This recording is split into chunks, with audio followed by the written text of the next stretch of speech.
Welcome to ERi-TV, dear viewers. This is English News broadcast for today, January 15, 2025, at exactly 10:30 p.m. local time here in Asmara. And these are the major headlines for today. Seminar in connection with the 45th anniversary of National Union of Eritrean Women. Call for strengthened participation of PFDJ organizations in the southern region.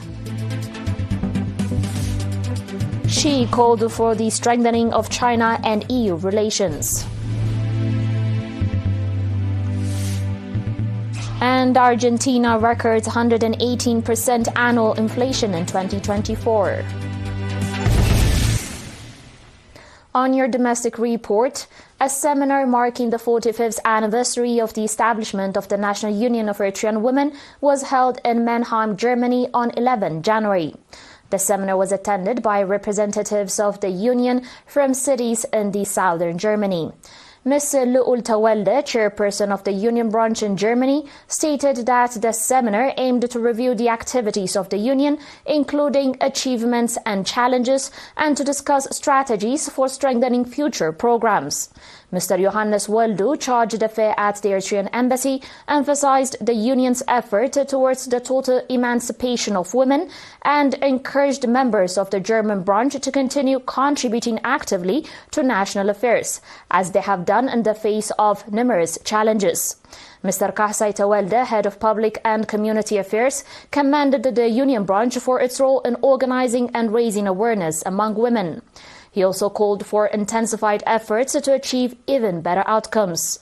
Messages of solidarity were delivered by Mr. Kibra Abtekheste, Eritrea's Consul General in Frankfurt, and Mr. Hussein Kalfa, chairman of the Eritrean War Disabled Veterans Association in Germany.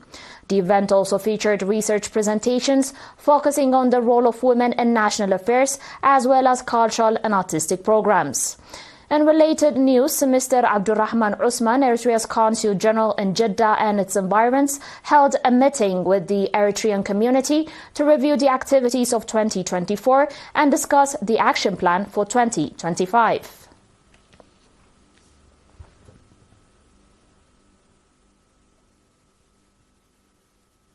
In other news, at an activity assessment meeting held in Mandafera on 14 January, Mr. Habta Abtesfatian, governor of the southern region, urged PFDJ organizations in the region to play a leading role in implementing development programs. According to a report presented by Ms. Amete Negusa, secretary of the PFDJ in the region, significant efforts were made in 2024 to establish socioeconomic organizations, raise public awareness, and support families of martyrs and disadvantaged citizens. Highlighting the efforts made in all the subzones to enhance political awareness and public productivity, Ms. Amete called for stronger participation to achieve better outcomes. In his report on organizational and political activities, Mr. Saleh Usman noted that about 2 million nafa was dispersed to support families of martyrs and disadvantaged citizens. Entertainment programs were also organized for members of the defense forces, contributing to various regional development projects. Participants extensively discussed the reports presented and adopted several recommendations.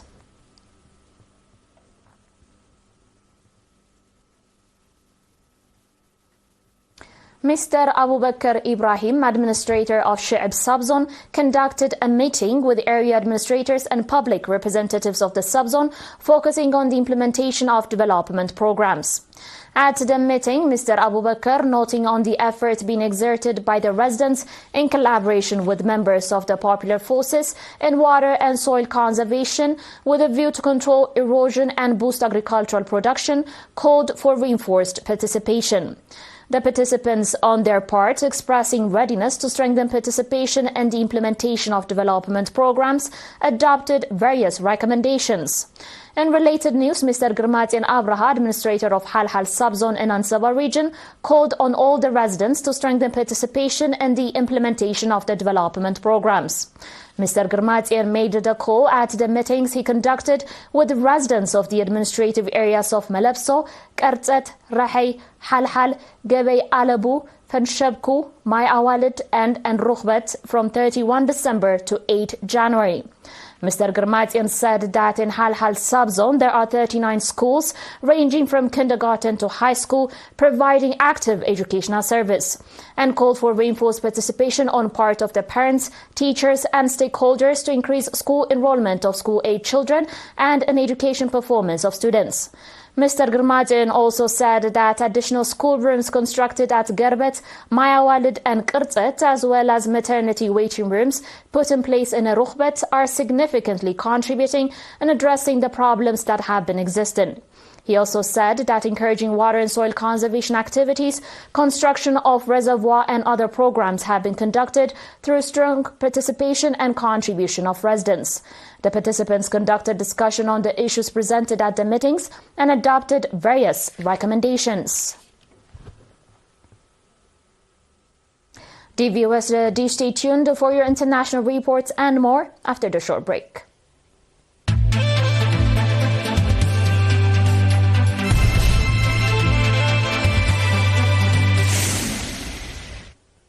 Welcome back. China has always regarded Europe as an important pole in a multipolar world, firmly supported European integration, and backed the European Union's pursuit of strategic autonomy. Chinese President Xi Jinping said this yesterday. Xi made the statement at a phone conversation with European Council President Antonio Costa.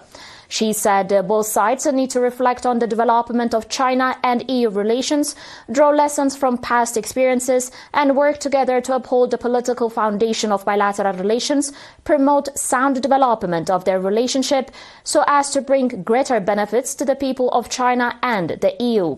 According to the Chinese president, there exists no clash of fundamental interests or geopolitical conflicts between China and the EU, enabling them to become partners that can contribute to each other's successes. For his part, Costa said the European Union is willing to work with China to properly address economic and trade differences through dialogue and consultation. Costa added that the two sides should focus on cooperation rather than competition. On today's final report, Argentina recorded an annual inflation rate of 118% in 2024, following a monthly price increase of 2.7% in December. The National Institute of Statistics and Censuses reported yesterday. After the first year of a harsh fiscal adjustment program implemented by President Javier Milei, inflation decelerated by over 93 percentage points compared to 2023. The price variations last year had the greatest impact on housing and basic services such as water, electricity, gas, and other fuels, which collectively surged by more than 248% amid the government's subsidy reduction policy. According to reports, Argentina's economy deteriorated notably, especially after COVID-19. You're still watching ERi-TV. Dear viewers, and now recap of the major headlines. Seminar in connection with the 45th anniversary of National Union of Eritrean Women. Call for strengthened participation of PFDJ organizations in the southern region. Xi called for the strengthening of China and EU relations. And Argentina records 118% annual inflation in 2024. That was it for today, dear viewers. Thanks for watching.